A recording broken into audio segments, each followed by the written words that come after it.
and welcome to your Daily Spark, and welcome to Mindful Monday. I'm Shelley Beyer, and today we're talking about something that quietly trips up a lot of us on the healing journey: the difference between wholeness and perfection. Now, I want to start by saying this. I don't struggle with perfectionism anymore. That's something I began healing a long time ago, way back in the early 20s. But if you had known me back then, you would have seen a different version of me. The overachiever, the woman who had to have her house spotless, the one who felt like every single thing she touched had to be just right. I was chasing a finish line that did not exist. And then I had my son. And like so many of us, motherhood changed everything. He was the one who helped me start letting go of the constant pressure. He showed me that love was more important than image, that being present mattered more than being polished, that the home we build between us is far more meaningful than the one we keep perfect on the outside. So no, I don't live in that place anymore. But something interesting happened when I made the decision to have surgery. I wasn't trying to be perfect, but I did want to do it right, especially as someone who was 52 and had never had surgery before.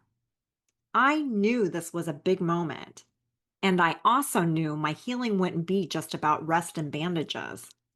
It would start before the surgery ever happened. So I got intentional.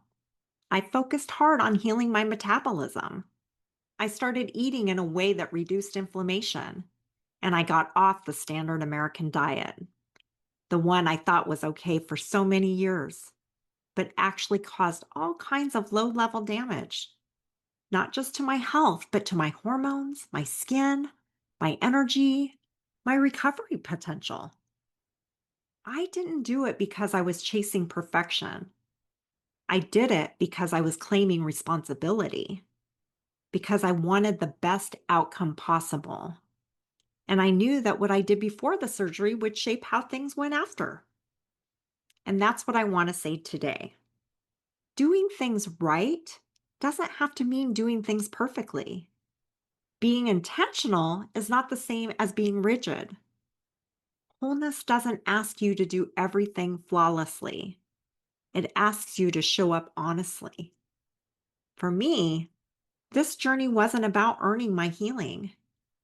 It was about supporting it. And yes, there's a kind of mindfulness that comes with that. Checking labels, reading ingredients, choosing better fats, and understanding how inflammation works and how sugar, grains, and seed oils can quietly keep our bodies in a state of distress. I did all of that, not because I was afraid of doing it wrong, but because I was finally ready to do it differently. There's a kind of peace that comes from knowing you've done your part. Not perfectly, but powerfully, with care, with wisdom, with grace. So here's your spark today. You don't have to be perfect to be proud of yourself. You don't have to get everything right to know you're on the right path. And you don't have to prove anything, not to your doctor, not to your family, not to yourself. You are allowed to show up just as you are, learning, evolving, doing better because you want to feel better. And when you give your body that kind of love, it responds. So let go of the pressure, let go of the rules, let go of the story that says it has to look a certain way to be valid. You're already doing something sacred. You're showing up for yourself. Thank you so much for being here with me today. I'll see you tomorrow for another spark. But until then, be gentle with your heart and kind to your body, and willing to trust that progress isn't perfect, it's personal.